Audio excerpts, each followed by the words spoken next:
ഷാർജയിൽ ദുരൂഹ സാഹചര്യത്തിൽ മലയാളി യുവതി അതുല്യ മരിച്ച സംഭവത്തിൽ ഭർത്താവ് സതീഷ് ശങ്കറിനെ ജോലിയിൽ നിന്നും പിരിച്ചുവിട്ടത് നിർണായക തെളിവുകളുടെ അടിസ്ഥാനത്തിലാണ്. ഷാർജയിലെ സ്വകാര്യ കമ്പനിയിൽ സൈറ്റ് എഞ്ചിനീയർ ആയിരുന്നു കൊല്ലം ശാസ്താംകോട്ട സ്വദേശിയായ സതീഷ്. 1 വർഷം മുമ്പാണ് ജോലിയിൽ കയറിയത്. അതുല്യയുടെ ബന്ധുക്കൾ നൽകിയ പരാതികളും സതീഷിന്റെ അക്രമാസക്തമായ പെരുമാറ്റത്തിന്റെ വീഡിയോ ദൃശ്യങ്ങളും പരിഗണിച്ചാണ് നടപടിയെന്ന് കമ്പനി വൃത്തങ്ങൾ അറിയിച്ചു. ജോലിയിൽ നിന്ന് പിരിച്ചുവിട്ടതായി കമ്പനി സതീഷിനെ അറിയിച്ചിട്ടുണ്ട്. കൊല്ലം ചവറ തെക്കുംഭാഗം കോയിവിളയിൽ അതുല്യ ഭവനത്തിൽ അതുല്യ സതീഷിനെ വെള്ളിയാഴ്ച രാത്രിയിലാണ് ഷാർജയുടെ സ്ഥിരാകേന്ദ്രവും ജനസാന്ദ്രതയേറിയ നഗരപ്രദേശവുമായ റോള പാർക്കിനടുത്തെ ഫ്ളാറ്റിൽ ജീവനൊടുക്കിയ നിലയിൽ കണ്ടെത്തിയത്. മരിക്കുന്നതിന് മുമ്പ് അതുല്യ കുടുംബത്തിന് പീഡനത്തിന്റെ തെളിവായി ചിത്രങ്ങളും വീഡിയോകളും അയച്ചു നൽകിയിരുന്നു. സതീഷ് അതുല്യയെ ഉപദ്രവിക്കുന്ന ദൃശ്യങ്ങളും പീഡനം തുറന്നു പറയുന്ന അതുല്യയുടെ ശബ്ദ സന്ദേശവും പുറത്തു വന്നിരുന്നു. മദ്യലഹരിയിൽ സതീഷ് അതുല്യയെ ഉപദ്രവിക്കുന്ന ദൃശ്യങ്ങളും അതുല്യയുടെ ശരീരത്തിൽ പല ഭാഗത്തും മർദ്ദനത്തിന്റെ പാടുകളുണ്ട്. ഇത് വീഡിയോ ദൃശ്യങ്ങളിൽ വ്യക്തമാണ്.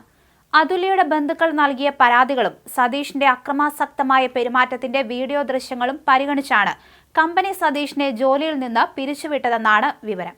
മരിക്കുന്നതിന് തൊട്ടു മുമ്പ് തൊട്ടടുത്ത കെട്ടിടത്തിൽ താമസിക്കുന്ന സഹോദരിക്കും കുടുംബത്തിനും സതീഷിൽ നിന്നേറ്റ ശാരീരിക പീഡനത്തിന്റെ തെളിവായി ഫോട്ടോകളും വീഡിയോകളും അയച്ചു നൽകിയിരുന്നു. മദ്യപിച്ച് സതീഷ് കാണിക്കുന്ന പരാക്രമങ്ങൾ ഈ വീഡിയോയിൽ കാണാം. കൂടാതെ അതുല്യയുടെ ശരീരത്തിലും പല ഭാഗത്തിൽ ഇത്തരത്തിൽ മുറിവുകളുണ്ട്. സതീഷ് രാത്രി അതുല്യയുമായി വഴക്കിട്ടിരുന്നതായി ബന്ധുക്കൾ സ്ഥിരീകരിച്ചിട്ടുണ്ട്.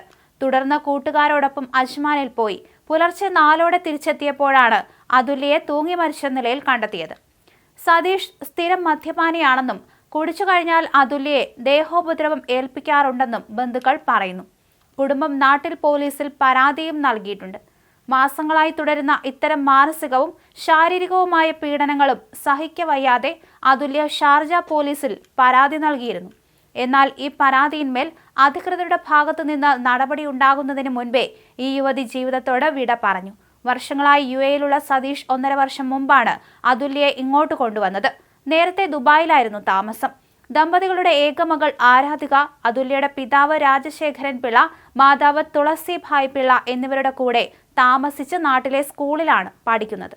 ഭർത്താവായ ശാസ്താംകോട്ട സ്വദേശി സതീഷിന്റെ ക്രൂര പീഡനത്തെ തുടർന്നാണ് യുവതി മരിച്ചതെന്നാണ് അതുല്യയുടെ കുടുംബത്തിന്റെ ആരോപണം.